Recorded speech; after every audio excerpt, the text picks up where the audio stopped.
One of the most reliable ways to understand where the economy is going is not by listening to predictions and not by reacting to headlines. It's by watching where capital is moving. Because capital doesn't move randomly. It moves with purpose. It moves toward efficiency.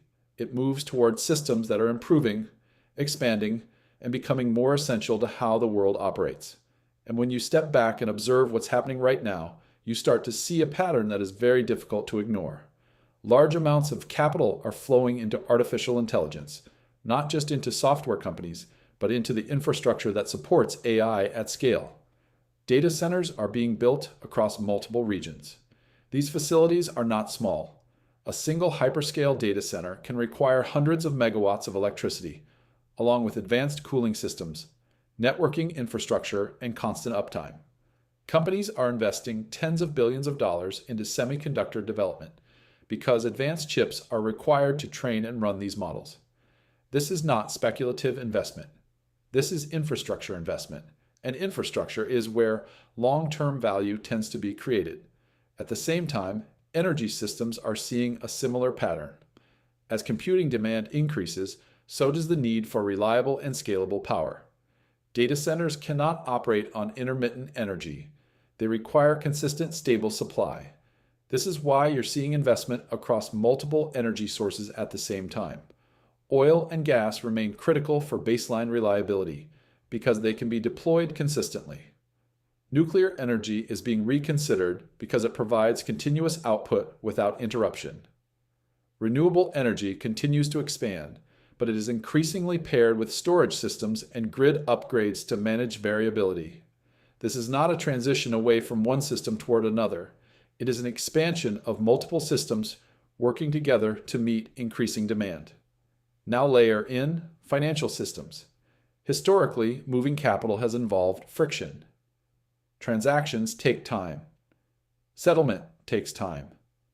Cross-border payments introduce delays, but that is changing. Financial infrastructure is becoming faster and more efficient. Capital can move more quickly. Liquidity improves. Markets respond faster. And when capital moves faster, economic activity accelerates. So when you combine these three forces, artificial intelligence, energy, and financial systems, you start to see something much bigger than individual trends. You see a system forming. Artificial intelligence increases productivity and output. Energy enables that output to scale. And financial systems move the value created by both. These systems reinforce each other. More AI creates more demand for energy. More energy enables more computation. More computation creates more value. And faster financial systems move that value more efficiently across the economy. That creates a feedback loop. And feedback loops are important because they accelerate change. They compress timelines. Things that would normally take decades begin happening in much shorter periods of time. And when capital flows into a system like this, one that is interconnected and self-reinforcing, it usually signals something very specific. It signals that a new layer of the economy is being built, because capital does not move like this without direction. It moves where efficiency is increasing. It moves where infrastructure is expanding, and it moves where long-term opportunity is forming. And right now, those signals are not subtle. They are becoming increasingly clear. Over the past couple of years, I've focused my attention on emerging technologies, not because they're popular and not because they're being talked about the most, but because they are where infrastructure is actively being built. And historically, infrastructure is where long-term opportunity tends to form first. If you go back and look at previous economic shifts, this pattern shows up clearly. During the early days of the internet, most people didn't fully understand what was being built. They saw websites. They saw email. They saw basic digital tools. But underneath that, something much larger was forming. Global communication networks, digital commerce systems, platforms that would eventually support entire industries. And the people who recognized that early were not reacting to headlines. They were observing where the foundation was being laid. The same thing happened with mobile technology. At first, it looked like a convenience, a way to make calls and send messages. But over time, it became clear that mobile devices were becoming the primary interface between individuals and the digital world. And once that shift happened, Entire ecosystems were built around it. Applications, services, payments, content, communication, all of it. What matters is not the surface level change. It's the underlying shift in how systems operate. And that's what we're seeing now. Artificial intelligence is not just improving productivity. It is changing how decisions are made. It is changing how information is processed. It is changing how problems are solved. And when the cost of solving problems decreases, the pace of innovation increases. That alone is significant. But when you combine that with energy expansion, it becomes even more powerful. Because AI does not exist without energy. It requires constant computation, it requires infrastructure, and that infrastructure requires reliable power. That's why energy is becoming more strategic, not just as a resource, but as a competitive advantage. Because the systems that have access to stable, scalable energy will be able to support higher levels of computation. And higher levels of computation lead to higher levels of output. Now bring financial systems into the picture. As capital moves faster and more efficiently, it reduces friction. And friction is one of the biggest constraints in any system. When you remove friction, systems accelerate. Opportunities emerge faster. Markets adjust more quickly. And participation expands. So when you look at all of this together, you're not just seeing improvement. You're seeing acceleration across multiple layers of the economy.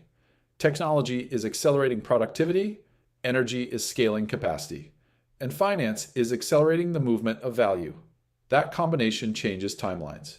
It compresses what used to take decades into shorter periods of time. And that's where things start to feel different. Because when timelines compress, change feels faster, it feels more uncertain, it feels harder to interpret. But that's not because the system is unstable. It's because the system is evolving. And evolution doesn't feel smooth when you are inside it. It only looks smooth when you look back. So what does all of this actually mean? It means we are in a phase where awareness matters more than precision. Because in early stage transformations, it's not about predicting exact outcomes. It's about recognizing direction. And direction is what determines positioning. If you look at previous shifts, the people who benefited the most were not the ones who had perfect information. They were the ones who recognized the pattern early. They saw where systems were improving. They saw where infrastructure was expanding.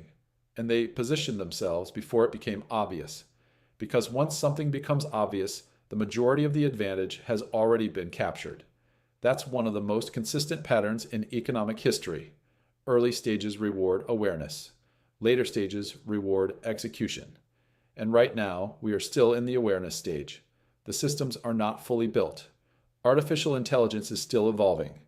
Energy infrastructure is still expanding. Financial systems are still adapting to faster, more digital environments. And that's why the current moment feels incomplete. Because it is, but that's also what makes it important. Because opportunity tends to form during the build phase, not after everything is finished, not after everything is understood, but while systems are still coming together. And that's where most people hesitate. They wait for clarity, they wait for confirmation, they wait until the picture is complete. But by that point, the structure is already in place.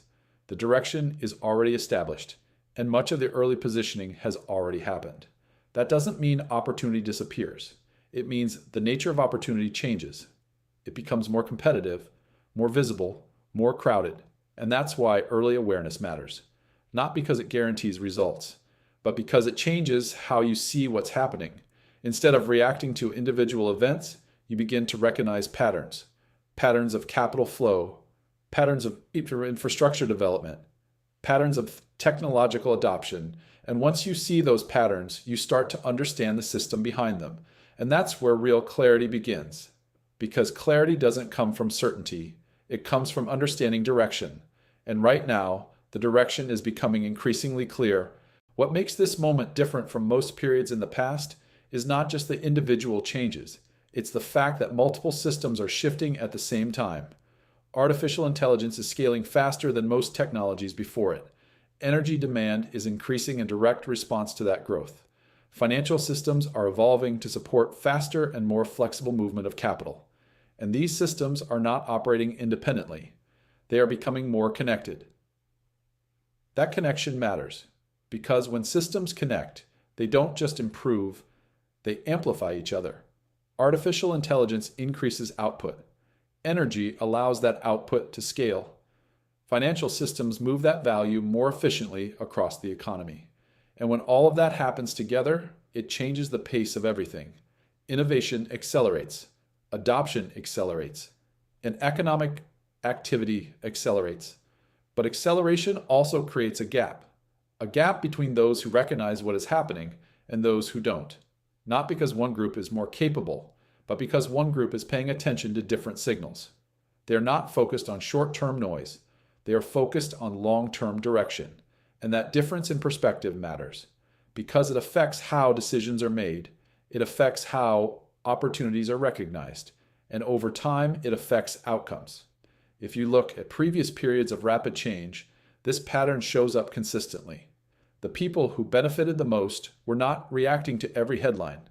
They were observing where systems were improving, where infrastructure was expanding, where capital continued to flow, and they positioned themselves accordingly, not all at once, not perfectly, but early enough to benefit from the overall direction.